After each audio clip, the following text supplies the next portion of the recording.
Assalamualaikum warahmatullahi wabarakatuh dan salam sejahtera. Saya Muhammad Saiful Hamdi bin Adnan Mazwan. Nombor matrik saya 14 DKA 20F 2029. Assalamualaikum warahmatullahi wabarakatuh. Nama saya Muhammad Faris bin Zulkifli. Nombor pendaftaran saya 14 DKA 20F 2049. Assalamualaikum. Nama saya Muhammad Rifki Kebabin Johari. Nombor pendaftaran saya 14 DKA 20F 2041. Assalamualaikum. Nama saya Muhammad Wafi bin Muhammad Quraisin. Nombor matrik 14 DKA 20F 2048. Pengenalan trigonometri di bawah tajuk Basic Trigonometric Function atau lebih dikenali sebagai 6 fungsi trigonometri. Trigonometri, cabang matematik yang berkaitan dengan fungsi sudut tertentu dan penerapannya untuk pengiraan. Terdapat 6 fungsi sudut yang biasa digunakan dalam trigonometri. Nama dan singkatannya adalah sinus, sin, cosine, cos, tangent, tan, cotangent, cosesan, sec dan cosesan, sec. Gambar raja yang ditunjukkan merupakan formula bagi 6 fungsi trigonometri. A mewakili opposite, B mewakili adjacent, manakala C pula mewakili hypotenuse. Untuk hypotenuse selalunya akan bertentangan dengan sudut 90 darjah. Manakala untuk adjacent akan terletak pada sudut bersebelahan dengan sudut yang diberikan. Untuk lebih mudah lagi, terdapat formula untuk sin, cos dan tan yang lebih dikenali sebagai SOHCAH TOA. Sin sama dengan opposite per hypotenuse, manakala untuk cos sama dengan adjacent per hypotenuse, dan untuk tan sama dengan opposite per adjacent. Untuk sec pula, sec sama dengan hypotenuse per opposite. Untuk sesan pula, hypotenuse sama dengan adjacent, dan untuk cotangent pula adalah adjacent per opposite. Cara untuk mengaplikasikan trigonometri dalam kehidupan seharian. Mesti ramai yang bertanya-tanya bagaimanakah cara untuk mengaplikasikan trigonometri dalam kehidupan seharian. Salah satu contoh yang paling mudah untuk mengaplikasikannya ialah di dalam bidang seni bina atau lebih dikenali sebagai arkitek. Seorang arkitek harus mahir di dalam bidang trigonometri agar dapat menjadi arkitek yang baik. Dengan menggunakan prinsip matematik dari bentuk, mereka membina piramid dan struktur lain yang ada sekarang. Oleh kerana sudut adalah bahagian alam yang rumit, sinus, kosinus dan tangent adalah beberapa fungsi trigonometri yang digunakan oleh arkitek kuno dan moden dalam karya mereka. Pada zaman dahulu, trigonometri digunakan oleh arkitek untuk membuat piramid. Walaupun pada zaman dahulu tiada alatan yang canggih seperti zaman kini, tapi dengan menggunakan konsep trigonometri, mereka mampu membina bangunan yang megah dan kukuh yang mampu bertahan sehingga kini. Ni contoh dia diorang buat pada zaman dahulu, piramid. Seiring dengan perkembangan zaman, semakin banyak bangunan yang unik dan megah dapat dibina kerana kecanggihan alatan serta kebijaksanaan arkitek yang mampu mengaplikasikan trigonometri dengan lebih baik. Walaupun reka bentuk bangunan yang ditunjuk agak unik, tetapi bangunan tersebut sangat kukuh. Penerangan lebih lanjut tentang trigonometri. Untuk lebih memudahkan anda semua memahami cara untuk mengaplikasikan trigonometri dalam arkitek, saya akan menunjukkan contoh dan jalan kerja.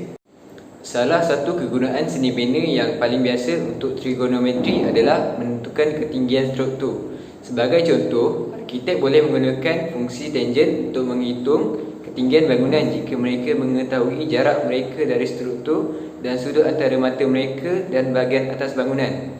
Klinikometer dapat membantu anda mengukur sudut tersebut. Ini adalah perhati lama tetapi yang lebih baru menggunakan teknologi digital untuk memberikan bacaan yang lebih tepat.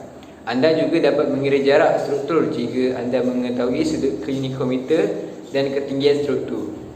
Analisis kekuda dan trigonometri merangka struktur yang dapat menangani daya beban yang dikenakan padanya adalah penting bagi arkitek. Mereka sering menggunakan rangka dalam reka bentuk mereka untuk memindahkan kekuatan beban struktur ke beberapa bentuk sokongan. Kekuda seperti balok, tetapi lebih ringan dan lebih cekap. Anda boleh menggunakan trigonometri dan vektor untuk mengira daya yang berfungsi dalam kekuda. Seorang arkitek mungkin perlu menentukan tekanan pada semua titik kekuda dengan anggota penjuru pada sudut tertentu dan beban yang diketahui melekat pada bahagian yang berlainan.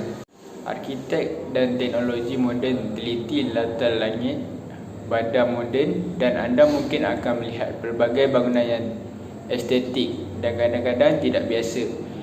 Sebagai tambahan kepada trigonometri, arkitek menggunakan kalkulus, geometri dan bentuk matematik lain untuk merancang ciptaannya. Struktur tidak hanya harus baik tetapi juga harus memenuhi peraturan bangunan. Bersenjata dengan komputer, berkelajuan tinggi dan alat reka bentuk berbantukan komputer yang canggih, arkitek moden memanfaatkan kekuatan matematik sepenuhnya. Tidak seperti ahli sihir seni bina kuno, arkitek masa kini dapat membuat model projek maya dan mengubahnya mengikut keperluan untuk membuat struktur menarik yang menarik perhatian. Seterusnya adalah contoh jalan kerja. Ini adalah contoh soalan 1. Cari nilai X. Pertama, keluarkan isi penting yang diberi. Sudut 35 darjah dan tinggi 7 meter. 7 meter terletak pada oposit manakala X terletak pada hipotenus. Formula yang sesuai digunakan adalah SOH kerana sin sama dengan oposit per hipotenus.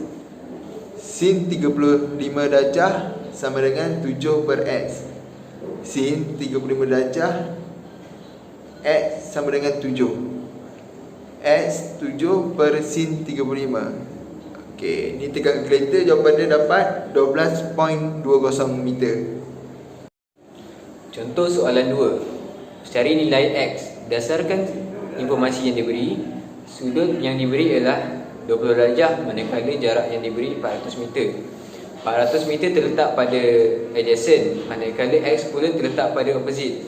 Jadi formula yang sesuai digunakan ialah TOA, iaitu tan sama dengan opposite per adjacent. Jadi jalan kiranya ialah tan 20 darjah sama dengan X per 400. Kemudian tan 20 darjah darab 400 sama dengan X. Dan jawapannya ialah X sama dengan 145.59 meter. Contoh soalan 3. Cari X. Isi penting yang diberi adalah 400 meter dan 500 meter. 400 meter terletak pada adjacent manakala 500 meter terletak pada hypotenuse. Formula yang sesuai untuk digunakan adalah CHA kerana cos sama dengan adjacent per hypotenuse. Cos X sama dengan 400 per 500. Cos X sama dengan 0.8. X sama dengan shift cos. Shift cos negatif 1, 0.8. X sama dengan 36.89 darjah. Tambahan, hanya segitiga yang bersudut tegak sahaja boleh menggunakan formula 6 fungsi trigonometri. Pastikan formula yang anda aplikasikan adalah betul kerana apabila anda tersilap mengaplikasikan formula, maka jawapannya juga akan salah. Sebelum anda mulakan pengiraan, keluarkan semua isi yang diberi terlebih dahulu untuk memudahkan kerja. Sekian, terima kasih.